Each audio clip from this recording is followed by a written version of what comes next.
আজকের দিনে আমি এবং আমার সাহাবীরা যার উপরে আছি, যেই মত, যেই পথ, যে আদর্শের উপরে আছি, এর উপরে যারা থাকবে তারা সেই নাজাতপ্রাপ্ত দলের অন্তর্ভুক্ত। সে যে কোনো দেশের হতে পারে, যে কোনো রঙের হতে পারে, যে কোনো বর্ণের হতে পারে, যে কোনো ভাষার হতে পারে।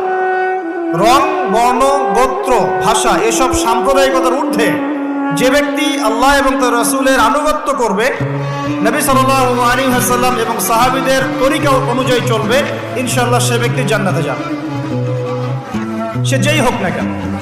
এখন নবীজি বলে দিয়েছেন এই উম্মতের মধ্যে ৭৩টা দল হবে।